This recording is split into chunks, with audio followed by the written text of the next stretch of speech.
Harvard university کے Kennedy school اور brown university کے کاسٹ آف وار پروجیکٹ کے مطابق افغانستان کے 20 سالہ جنگ میں 2448 امریکی فوجی، 3846 کنٹریکٹر، جبکہ دیگر اتحادی ممالک کے 1144 فوجی ہلاک ہوئے۔ اسی طرح 66,000 افغان آرمی اور پولیس کے افراد، 47,245 سویلین افغان، 51,191 طالبان، 444 امدادی کارکن اور 72 صحافی لقمہ اجل بنے۔ یعنی امریکہ اور اس کے اتحادیوں کے ٹوٹل 7,438 انسان قربان ہوئے، جبکہ ٹوٹل 1,64,952 افغان زندگی سے ہاتھ دھو بیٹھے۔ یعنی اس 20 سالہ مشق میں مجموعی طور پر 1,72,390 انسانوں کو ایندھن بنایا گیا۔ دوسری طرف امریکہ نے $2.26 ٹریلین یعنی 2,000 ارب ڈالر سے زائد رقم خرچ کی۔ سب سے بڑا حصہ یعنی $1 ٹریلین امریکی محکمہ دفاع نے جنگ کی مد میں خرچ کیا۔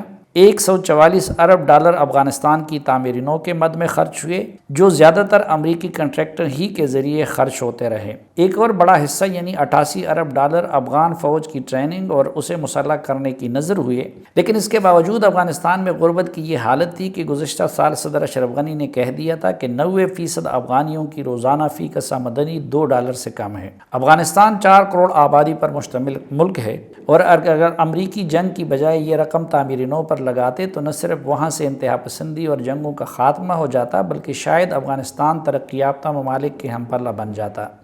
لیکن 20 سال بعد جب امریکہ اور اس کے اتحادی افغانستان چھوڑ رہے تھے تو 2.25 لاکھ انسانوں کی قربانی اور $2 ٹریلین خرچ کرنے کے باوجود افغانستان ایشیا کا غریب ترین ملک تھا۔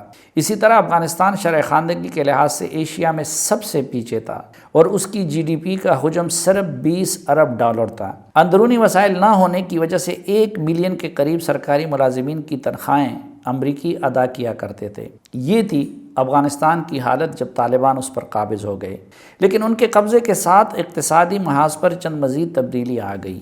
پہلا کام تو یہ ہوا کہ افغانستان میں ہر سال جو اربوں امریکی ڈالر آ رہے تھے ان کا سلسلہ بند ہوا۔ سرکاری ملازمین کو امریکہ کی طرف سے ادائیگیاں روک دی گئی، اور اشرف غنی حکومت نے بھی 3 ماہ کی تنخواہیں ادا نہیں کی تھی۔ امریکہ اور مغربی ممالک چونکہ طالبان کی حکومت کو تسلیم نہیں کرتے، اس لیے اس کے حصے کے $9 ارب کے فارن ایکسچینج ریزرو بھی امریکہ نے منجمد کر دیے۔ طالبان کی حکومت دنیا کے ساتھ آزادانہ تجارت کی بھی قابل نہ رہی۔ سابق حکمران طبقہ اپنے جمع شدہ مال و دولت کے ساتھ افغانستان سے نکل گیا۔ اسی طرح صاحب ثروت افراد نے بھی اپنا پیسہ بیرون ملک منتقل کیا، اور مارکیٹ میں گردش کی وجہ سے اس سے افغان عوام کو جو تھوڑا بہت فائدہ ہو رہا تھا وہ اس سے بھی محروم ہو گئے۔ اور تو اور زیادہ تر بین الاقوامی امدادی اداروں نے بھی امدادی سرگرمیاں معطل کر دی۔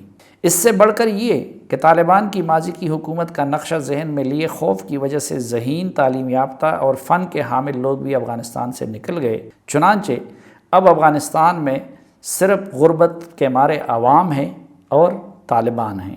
جنگ کا خاتمہ تو ہو گیا، لیکن المیہ یہ ہے کہ طالبان صرف جنگ کا تجربہ رکھتے تھے، جبکہ گورننس کے معاملے میں ان کا کوئی تجربہ نہیں۔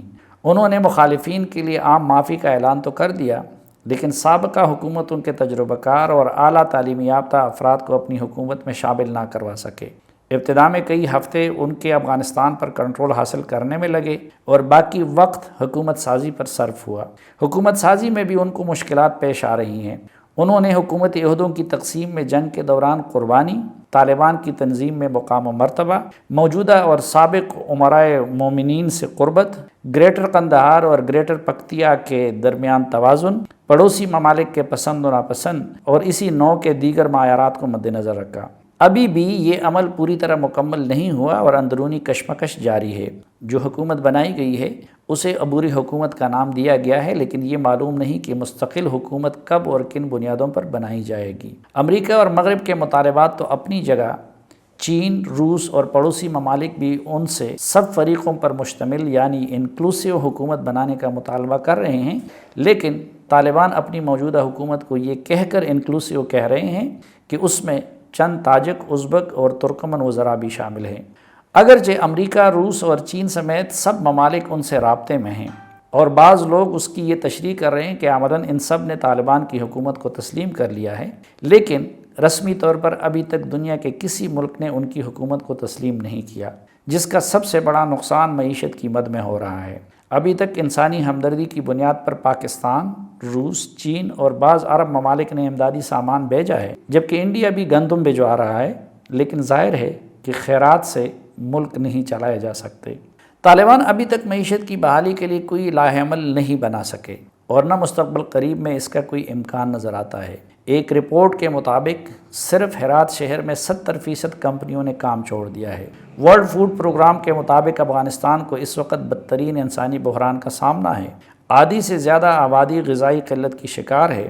تقریباً 40 لاکھ بچوں کو مناسب خوراک، مناسب پانی، ادویات اور شدید سردی سے بچاؤ کے لیے مناسب لباس میسر نہیں۔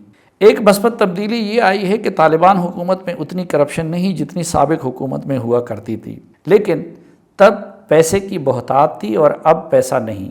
دوسری مثبت تبدیلی یہ آئی ہے کہ فی الحال جنگ کا خاتمہ ہو گیا ہے، لیکن بدقسمتی سے امریکیوں نے افغانستان میں صرف اسلحہ چھوڑا ہے، پیسہ نہیں۔ اس لیے اگر معاشی مسئلے بلکہ عالمیہ کو حل نہ کیا گیا تو لمبے عرصے تک امن و امان کو برقرار رکھنا بھی طالبان کے لیے مشکل ہو جائے گا۔ بھوک اور افلاس سے تنگ افغان بغاوت پر مجبور ہو سکتے ہیں۔ سابق حکومت کے اہلکار اور طالبان مخالف عناصر اس وقت افغانستان سے نکل چکے ہیں یا پھر ملک کے اندر خاموش بیٹھے ہیں۔ شاید یہ لوگ بھی اس موقع کا انتظار کر رہے ہیں اور اس صورت میں دوبارہ مزاحمت شروع کر سکتے ہیں۔ طالبان نے معاشی مسئلہ کا حل نہ نکالا تو ان کی کامیابی ناکامی میں بدل سکتی ہے، اور اس کے لیے ضروری ہے کہ وہ اپنی حکومت کو حقیقی معنوں میں انکلوسیو بنائیں، ماہرین کو حکومت میں سموئیں اور ایسا نظام تشکیل دے کہ ان کی حکومت کو عالمی سطح پر قبولیت مل جائے۔ لگتا یہ ہے کہ امریکہ اب اس طریقے سے اپنا انتقام لینا چاہتا ہے۔ افغانستان دوبارہ انتشار اور خانہ جنگی کی طرف گیا تو نہ صرف افغانستان تباہ و برباد ہو جائے گا، بلکہ پڑوسی ممالک اور بالخصوص پاکستان کو بھی بھاری قیمت ادا کرنی ہوگی۔ افغانستان کی امداد کے لیے اب OIC کا اجلاس پاکستان میں طلب کیا گیا ہے، لیکن OIC بحران کا حل کبھی نہیں نکال سکتا۔ قابل عمل راستہ یہ ہو سکتا ہے کہ چین، روس اور افغانستان کے پڑوسی ممالک ایک لائحہ عمل بنائیں، اپنے نظام کی تشکیل اور حکومت کو انکلوسیو بنانے کے لیے طالبان ان ممالک اور بالخصوص پڑوسی ممالک کی تجاویز کو اہمیت دیں اور ان کے خدشات کو دور کریں۔